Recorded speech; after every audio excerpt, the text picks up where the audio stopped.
This is aged from my own cellar, 2012. I'm excited to taste it. And it smells awesome. Wow. I'm Matthew Horkey. For the last 7 years, I've traveled around the world tasting thousands of wines annually in search of the most unique, exciting, and expensive bottles on the planet. Cabernet Sauvignon and Merlot are the most widely planted red wine grapes in the world, and a lot of people try their hand at Pinot Noir, with varying results. But honestly, for me, those grapes can start to get really boring after a little while. The world of wine is so diverse, and if you don't believe me, I asked an expert.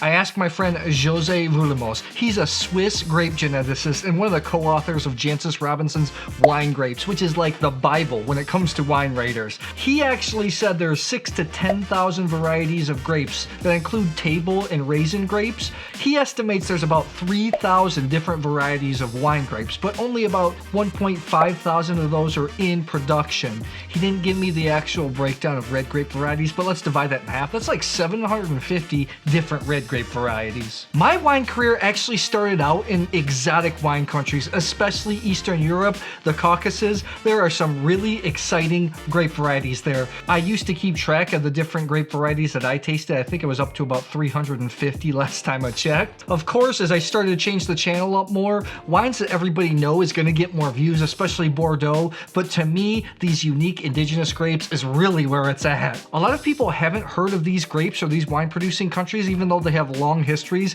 and that's because a lot of them were behind the Iron Curtain, or in the case of places like Croatia, Serbia, Slovenia, part of Yugoslavia, which is a socialist country. And when I show some of these red grape varieties from these unique countries to different wine lovers, they're often surprised that the wines are quite modern. As these countries started to come out of socialism or out of communism, and wineries started to become private entities, they had to upgrade their skills. So in a lot of cases, these wines are done with great technology, they're clean, and they're contemporary. I'm gonna take you on a journey with me. I have 10 unique red wine grapes that you should try. Some of these grape varieties actually have their own Riedel glass, which is kind of the rite of passage in the wine world. But today I'm gonna be tasting, of course, with my Gabriel Glas Standart edition. These are great universal glasses. I love them. I'll drop a link in the description box below. Anytime you purchase with that link, it really helps the channel, so I thank you in advance. I've been doing a lot of blind tastings on this channel because that's what you like, and the episodes are fun, and you've really seen me struggle and try to get through some of these tastings, but today is cool because I'm blind tasting you. But I don't need brown bags. Thanks to modern editing technology, I can just blur these bottles out. A couple of these bottles I had to pull from my own cellar, and they have some age, so I'm excited to see what they taste like. I'm excited to see how many you've actually tasted. Drop that in the comments below when the tasting's done, and don't lie, be honest. The first wine grape is from Serbia. This is what I believe to be Serbia's best variety. A lot of them are bush vines in the south. However, as people start to realize that this grape really has a future on the international market, more and more people have been planting it. To me, the flavors of this red grape can resemble something between like a Gamay, Syrah, maybe Grenache with a little bit lower alcohol. This is a producer that's very respected, very well known, has even got 90-point scores in Robert Parker's The Wine Advocate. This is their US only release.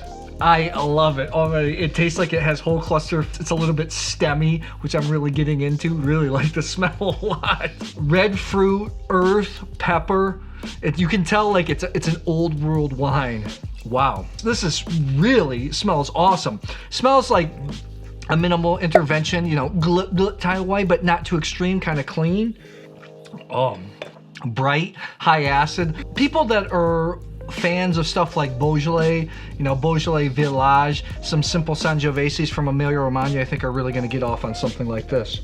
In the 89, 90 point type range, it's only 15 bucks. Can you guess the grape variety? Wait, before I reveal. This is the Vino Budimir Patz. Patz is that awesome red wine grape I'm talking about from Serbia. This wine is 15 bucks. And really, if you want to try something new at 15 bucks, I think it's a steal. This next red wine grape is from Armenia. That's right, Armenia. A place that's near and dear to my heart, along with Georgia, Turkey, you know, Azerbaijan, Iran, Israel, Lebanon, kind of like the cradle of wine. Even though a lot of people don't realize it, Armenia, especially modern Armenian wines, are absolutely brilliant. This is what I think is the best red wine grape in the country. Where it comes from, the region's called Vyacheslav. It's actually one of the most beautiful regions that that I've ever seen. I love going there. You drive up to a high plateau, it's about 1,000 to 1,500 feet above sea level. Old hidden vineyards, it's like a high desert, incredible. And by the way, all these wines, I've been to every country except one here.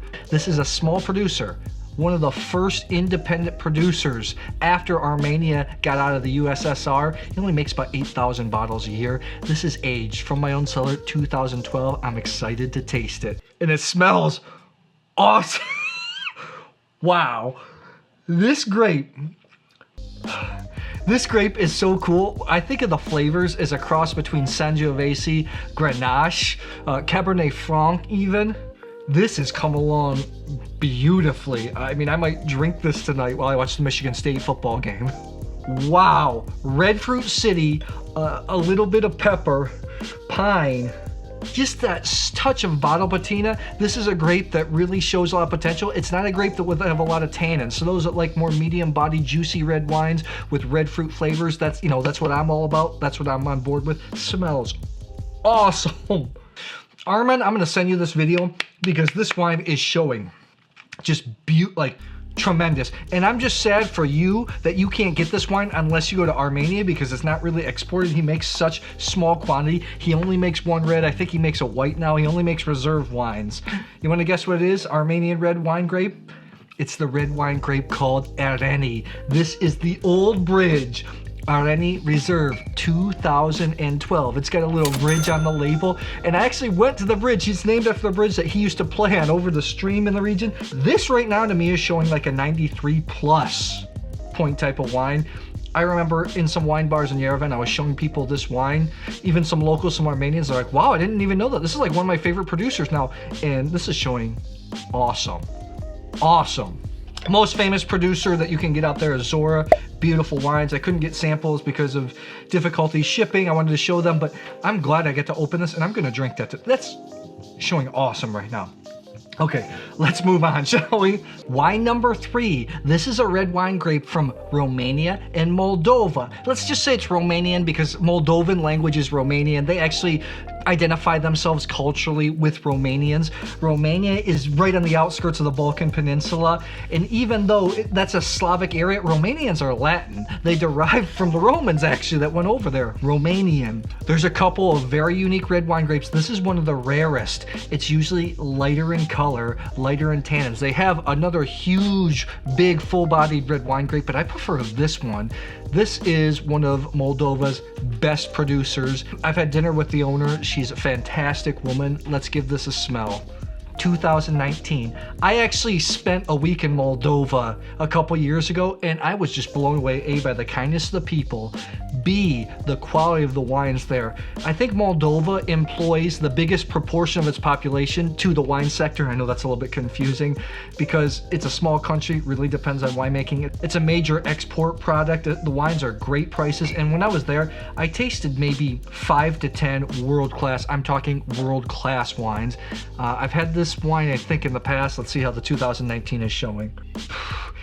I think a lot of you will just be blown away when you try some of these unique red wine grapes by the quality. It has some incense, a little bit of red plum type notes, just a hint of bacon fat. You know, if I smelled this, I might think that it's kind of Spanish. What is the alcohol? 13.5, not huge in alcohol. It smells classy. You can smell the oak, but it's really well done. This tastes Moldovan to me. And I mean that as an absolute good thing. The grapes are ripe, but they have natural acidity. I mean, it's a ripe, but not baked fruit. Just delicious, round on the palate, just a slight touch of tannin. Really high class stuff. I mean, honestly, this wine's like 90 point type wine, really. That's the thing, if you get a chance to try higher quality Moldovan wines, I don't know how to explain it perfectly, but they have this Moldovanness, and that's what makes the country so exciting. Can you guess the grape? One of the main grapes Romania and Moldova is Fetească Neagră. It makes full-bodied, high alcoholic wines. Sometimes they can resemble Syrah. They have some of these incense type notes. This is the lesser known sibling to this grape, Rară Neagră, also known as Babeșka Neagră, 2019 from Fautor, Aurore. This is a fabulous wine. I got this from Moldova Wine USA. Thanks for sending me samples, 24 bucks. Super good wine. The next wine I have here is from Croatia. This is the most planted red wine grape in Croatia. If you follow my work, you know that I co-authored a Croatian wine book, which I'm very happy of. Spent a lot of time in the country. It's a great country, wonderful people. It's kind of broken into what's happening on the continental side, the Adriatic side. It's right across the Adriatic Sea from Italy, Mediterranean climate. Then you get more in the continental part where it's kind of more Austrian. This is a brand new producer. When I was tasting their early vintages, they were really struggling, but this wine, I had it before, really blew me away and showed me, wow, they have a lot of potential to make fantastic wine. Been to this winery, this region before. It's one of the most beautiful wine regions in the world. I mean, the vineyards are like this. They go right into the Adriatic Sea, limestone. You know, that part of Croatia, the Dalmatian coast, really looks like the French Riviera, except a lot less busy. There are about 130, 140 indigenous wine grapes in Croatia. I think only 40 to 50 are actually in production, but more and more are coming all the time. This red wine grape, it runs the gamut. It can taste anything, like something Mourvedre Grenache, all the way to something like a Mediterranean Nebbiolo. Last time I had this vintage of this wine was about 3-4 years ago. A little bit more developed now, really nice. Tobacco, crushed flour. You get kind of those Provençal herbs that you cook with. Red fruit flavors, baked strawberry, showing really well. I've rated this wine pretty high in the past, actually. This grape is known for a lot of tannins. It doesn't ripen evenly all the time, so sometimes producers can be pretty rough. It can reach high alcohol levels. Tannins can be hard. The tannins in this are absolutely beautiful. All 4 wines, I mean, this is, in the past, I'll tell you, in the past before, I've scored this wine rating articles for magazines. I think I put it at 90, 90 plus. Right now it's showing more of like a 92 point type wine. It's kind of like imaginary blend if you have like a Nebbiolo at Alba and maybe like Gigondas from the south of France. That's what you're getting here. Kind of somewhere meet in the middle. A long finish. Fantastic. You ready for the reveal?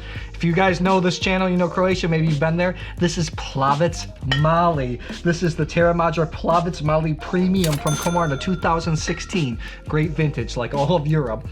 $34, you know, a little bit more, but you're definitely getting a lot of quality here. Another interesting fact, Plavac Mali grown on bush vines, it is the offspring of the original Zinfandel, which is from the Dalmatian coast. Croatia there, they call it Sardianic Kastelenski or Tribidre. This next wine is from the only country that I haven't been to here. I want to go. It's from Greece. It's so funny. I've been to all these obscure wine regions, all the obscure wine countries, all the common ones. For some reason, I just haven't been to Greece. I love Greek wines. This producer started me on my journey. It's the second most planted red grape variety in Greece. Greece actually is about 70% white wine. You know, you would think of it as maybe mostly of a red wine country because it's Mediterranean, deep South Mediterranean, but mostly whites are grown there. Tons of indigenous grape varieties. This grape variety is great. And I think it's like a noble grape variety, and it can really resemble Nebbiolo. Really resemble Nebbiolo. Hardcore. Cranberry, red raspberry, sour cherry, rose petal. Although this variety tends to have some more tomato leaf type flavors, which I think distinguishes it. Mediterranean herb, and this is their like entry level type of this grape variety. It's smells really good. Red fruit flavors. Even has some tar tobacco. Incredibly complex wine.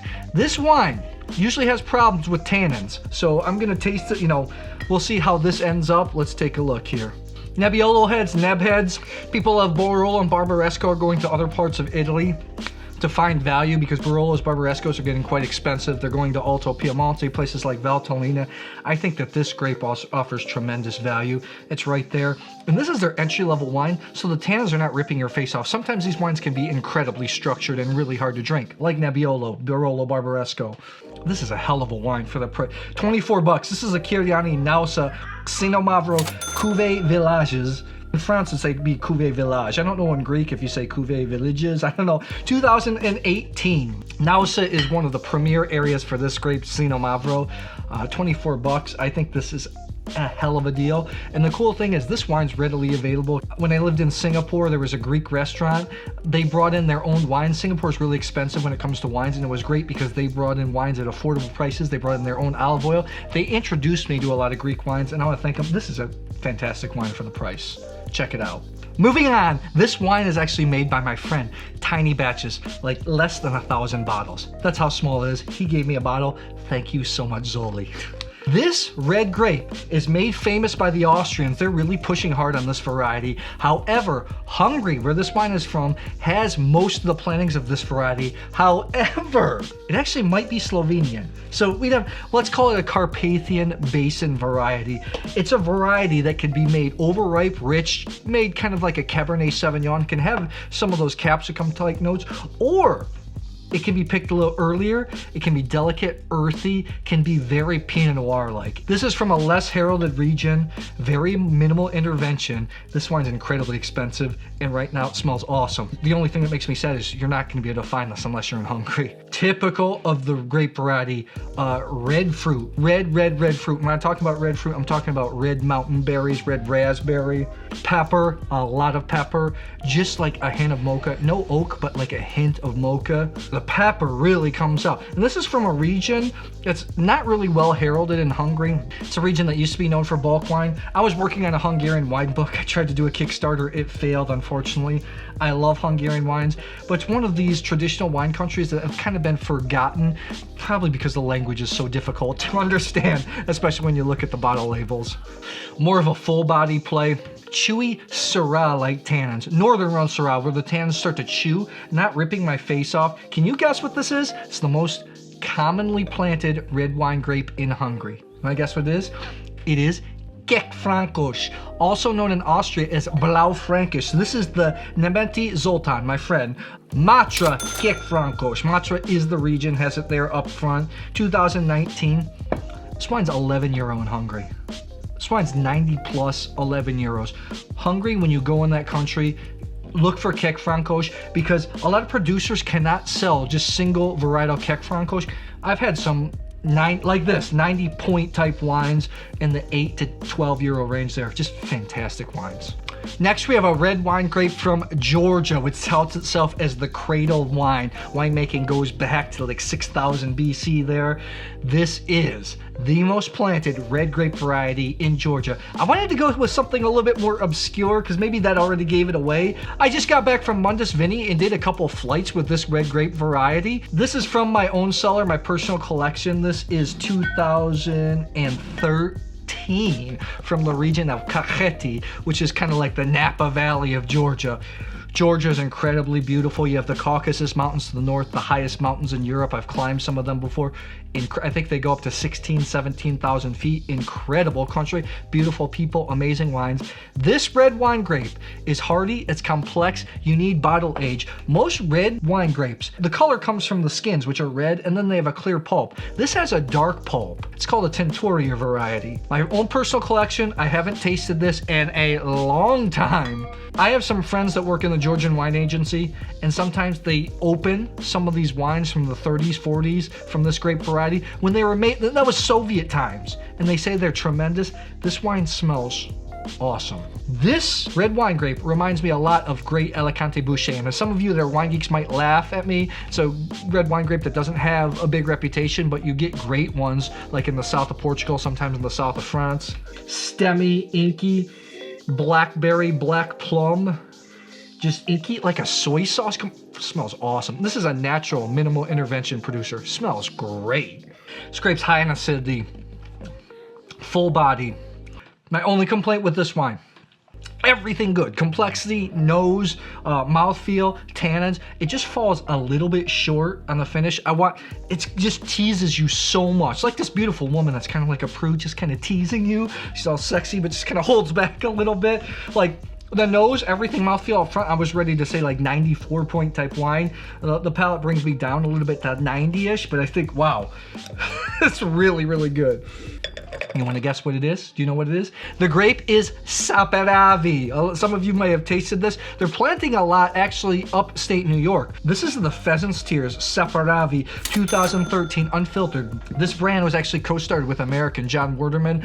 I interviewed him once on the channel. I'll put him in the description below. Some of these wines from Pheasant's Tears can be too funky. Or I haven't tasted the newer vintages, but this is showing really well. So nice job, John. Nice job if you're watching.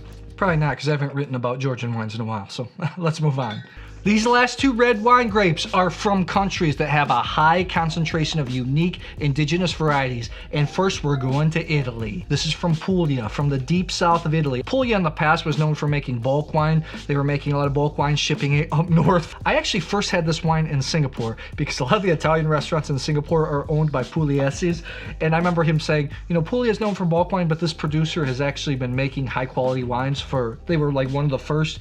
And a couple months ago, I actually went there, did a vertical of this wine. To me, it meant a heck of a lot. This is a red wine grape that I doubt a lot of you have tried. There's only about 1,000 hectares in Italy, one appellation mainly that grows it. And when you think of Pugliese wine, sometimes you think of alcohol, sloppy winemaking. No, this is a wine grape with high acidity, high tannins, high structure, Nebbiolo Sangiovese-esque.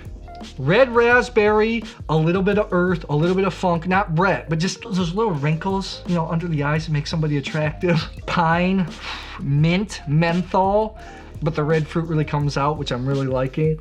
Oh, I like the little bit, just a little bit of funk, not too much. Sweet cedar. Oh, incredibly complex wine, especially for this price. And you can find this wine. I had the 94 a couple months ago, and it was awesome. This wine to me right now, 92 plus. Awesome. 25 bucks. When you're in Italy, I think it's 15 euro. This used to be called Uva de Troia, but now the new name is Neagră de Troia. This is from the region of Castelmonte. That's the DOC, the appellation. This is the Il Falcone by Rivera Winery, 2016. The Castelmonte Rosso Riserva, and this is the current release. 25 bucks. You're getting a hell of a wine at this price. Those of you that like Chianti Classico Riservas, some Nebbiolo de Albas, I don't know what to say. Fantastic wine. We could do a whole episode like this about Italian red wine grapes because Italy has so many. Go seek this out. Okay, this comes from a country that's like the new Italy. Comes from Portugal. High concentration of indigenous grape varieties, 250 in fact. This is a blend of two grape varieties that are the second and the fifth most planted red wine grapes in Portugal. To me, it's the most planted indigenous grape because the most planted red wine grape in Portugal is Tempranillo, which they call Aragonese, Tinta Roriz. In Portugal, it's all about blending, which I love. Places like the Douro, where this is from, there's some producers that say, I don't even know what's in the vineyard. It's just a field blend because I don't even know all the varieties that are there. These two grapes are like the Cabernet Sauvignon and the Cabernet Franc of Portugal when you put them together. This is the most expensive wine of the bunch and it smells awesome. Portuguese red wines, the skins have so much color. The wines are so inky, so darky, but they're still red fruit driven. I think that's why I love them. You got the red berry, the red cherry, the red raspberry type flavors. Tons of pepper, cigar box, it's like super complex wine. Earth, like you put this in a glass and it just keeps getting more and more. Like that's why it's a great wine. Great wines grow and grow in the glass. I think this, along with maybe the second wine, the Areni from Armenia, are the best wines right now. This is fine wine, small, fine-grained tannins. Portugal offers tremendous value for money at the low end, at the high, especially the low to mid range. But then when you start spending some money in Portugal, you're getting ridiculous fine wine, and that's what you're getting here. This is stellar wine. From the Douro, can you guess what it is? This is the Quinta do Mursas. This is the Margem Douro 2017. This is half Touriga Franca, half Touriga Nacional. Touriga Nacional is the most popular. However, Touriga Franca is the second most red grape variety planted in Portugal. The Douro, for me, is maybe the most beautiful wine region in the world. When I taste Touriga Franca from the barrel, it really has these notes that really remind me of a rich, ripe Cabernet Franc. Great wine, 40 bucks, not cheap. So I'd like to know, how many of these grape varieties have you actually tasted? And be honest, drop it in the comments below. Don't be afraid to get out there and try wines from unique countries, unique red wine grapes. With technology, with knowledge about viticulture, wines are better than they ever have been before in the history of humankind. Thanks for watching, and I'll see you soon.